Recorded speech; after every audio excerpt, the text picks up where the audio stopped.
The morning sky above the Aleutian Islands was a curtain of gray and drifting fog. A PBY Catalina, lost and low on fuel, skimmed through the mist when machinist mate Albert Knack pressed his face against the cold glass and saw it an airplane, inverted in a marshy valley, its red circles still visible through the haze. A Mitsubishi A6M Zero, untouched, abandoned, and waiting. No one aboard that patrol plane knew they had just found the most valuable secret of the Pacific Air War. For 6 months, the Zero had ruled the skies, tearing through American squadrons from Pearl Harbor to the Philippines. Its agility seemed supernatural, its legend untouchable. Yet here, on a forgotten patch of tundra called Akutan, lay a chance to strip that legend bare. What would this captured Zero reveal? Could one wrecked fighter alter the fate of every pilot battling across the Pacific? Before the war's end, the answer would echo from these cold islands to the decks of carriers at Midway, the coral airfields of the Solomons, and the vast blue beyond. Before the Akutan Zero ever lay buried in Alaskan mud, its kind, the Mitsubishi A6M Zero, had already rewritten the rules of air combat. From the first strikes on the Philippines and Malaya in December 1941, Allied pilots were stunned by an aircraft that could climb faster, turn tighter, and stay aloft longer than anything they flew. In the first months of the Pacific Air War, the kill ratio told a grim truth. 12 Allied fighters destroyed for every one Zero shot down. American training manuals called Japanese planes inferior copies of Western designs. That illusion died in the smoke over Pearl Harbor. The Curtiss P-40 Warhawk couldn't climb with it. The Brewster Buffalo couldn't turn with it. Even the tough F-4F Wildcat was slower and less agile. US pilots learned to survive, not win. The official tactic was humiliatingly simple if you met a Zero: dive away and run. But one officer refused to accept defeat. Lieutenant Commander John Thatch, a meticulous tactician, spent nights moving matchsticks across his kitchen table, searching for a formation that could counter the Zero's superior maneuverability. His idea broke with decades of fighter doctrine. Instead of 3-plane flights, he proposed 2 pairs of aircraft weaving toward one another in overlapping arcs of fire, a tactic that forced any attacker into the guns of a teammate. It would later be called the Thatch Weave.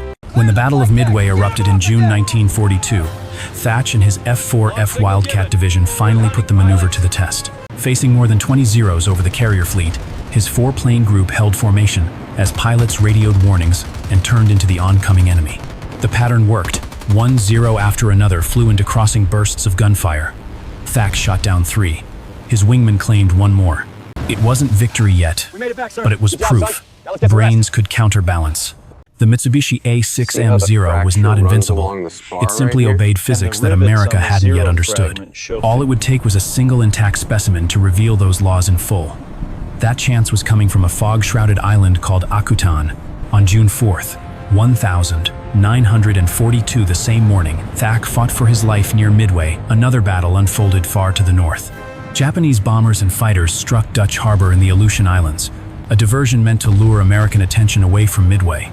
Among the attackers was a 19-year-old pilot named Tadayoshi Koga, flying a nearly new Mitsubishi A6M Zero from the carrier Ryujo. During the raid, a .50 caliber round tore through his aircraft's oil line. Within minutes, his engine was bleeding black smoke. Following orders, Koga turned toward Akutan Island, a designated emergency landing site. From the air, it looked like solid ground, a long green valley close to the sea. In reality, it was a bog. When his landing gear touched the surface, the wheels sank deep. The Zero flipped violently, tail in the air, and came to rest upside down.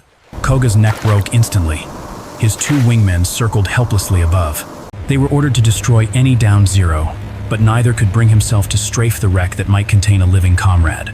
Compassion won. They left the plane intact and returned to the fleet. That moment of mercy would change the Pacific Air War. For 36 days, the Akutan Zero lay half buried in fog and silence. The Aleutians are among the harshest places on Earth. Winds that howl at 50 miles an hour, tides that rise 15 feet, fog that can swallow entire squadrons. By sheer chance, on July 10th, a lost PBY Catalina crew spotted the inverted fighter glinting through the mist. Lieutenant William Thies and machinist mate Albert Knack marked its coordinates and radioed Dutch Harbor. What followed were 3 desperate recovery missions fought not against enemies but against nature itself. The first teams bogged down in mud so thick it swallowed their equipment. The second lost anchors to the violent tides. Only the third, armed with cranes and timber planks, finally pried the aircraft from the marsh. They drained its flooded fuselage, dragged it inch by inch to the coast, and ferried it south under heavy guard. By August, the Aleutian Zero arrived at North Island Naval Air Station in San Diego. Marines stood sentry around a 12-foot stockade built inside a hangar. No photographs, no access, only engineers with clearance could touch the prize. They repaired bullet holes, straightened the bent tail, and repainted the crimson suns with American stars. 2 months after it fell from the Alaskan sky, the Aleutian Zero stood ready to fly again, a captured secret that would soon rewrite the balance of the Pacific Air War. At dawn on September 20th, 1942, Lieutenant Commander Eddie Sanders climbed into the restored Aleutian Zero for its first American flight.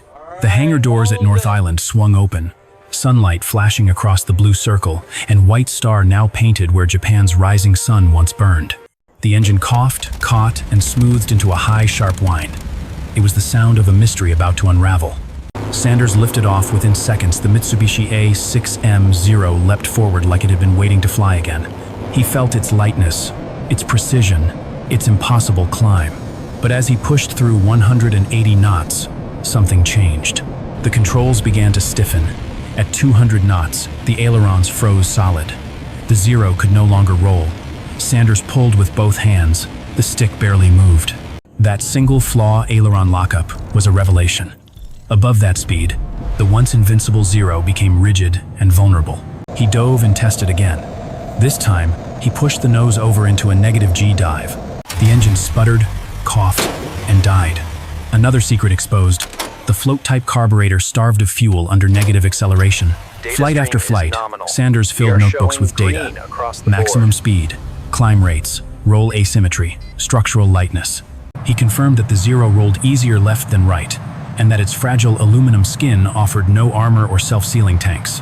The plane was a knife fighter, lethal only in close, low-speed turns. It could not survive brute force or speed. Within weeks, the Navy began circulating his classified report across the Pacific. The findings were simple but transformative. If you met a Zero, don't turn with it. Dive past 250 knots. Use speed, altitude, and negative G to escape. Roll hard right. Fight vertically, not horizontally. Then came the demonstrations. Test pilot Melvin Boogie Hoffman flew the captured Zero against new Wildcat pilots over San Diego Bay.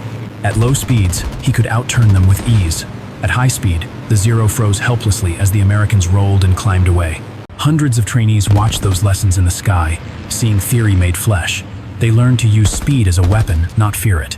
By late 1942, the myth of the Mitsubishi A6M Zero had cracked. The Aleutian Zero, once Japan's finest creation, had revealed every secret it possessed. What began as an accident in an Alaskan bog was becoming the foundation of a new American doctrine, one that would soon turn the tide of the Pacific Air War.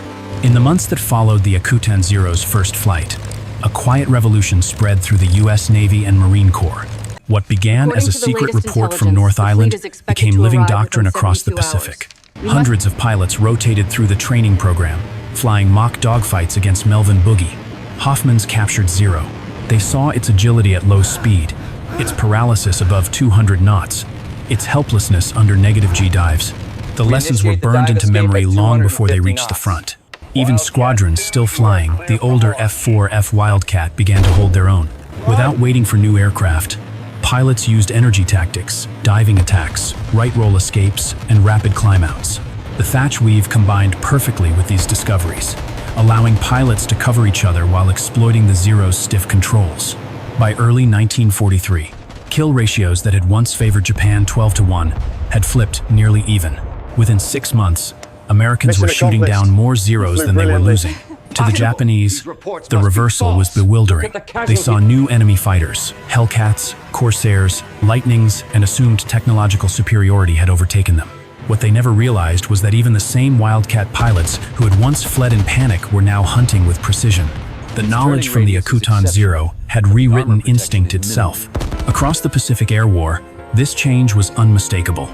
Veteran Marine aces like Kenneth Walsh and Robert Hansen credited the captured aircraft's lessons with saving their lives again and again. They used speed and altitude instead of tight turns, diving from above and climbing away before the Mitsubishi A6M Zero could react. By the time of the Marianas Turkey shoot in mid-1944, the transformation was complete. American fighters tore through waves of Japanese aircraft, many of them Zeros, destroying hundreds in a single day. The Pacific Air War had shifted from survival to supremacy, not only because of new machines, but because one captured. Zero had taught an entire generation how to fight, think, and win. The Akutan Zero never fired a single shot in American hands, yet few weapons in history changed a war so completely.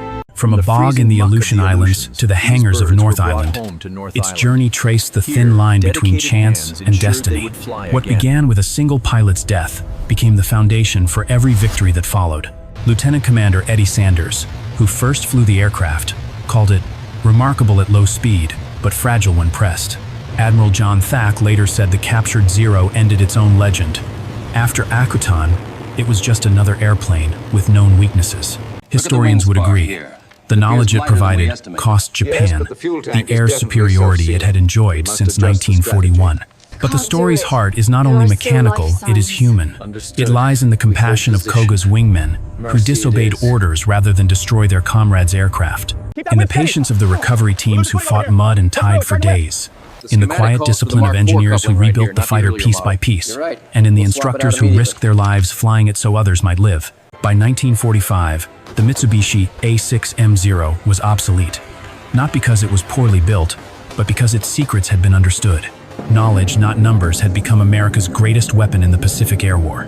The original aircraft was destroyed in an accident that same year, but fragments remain in museums, small pieces of metal from a plane that once carried the fate of nations.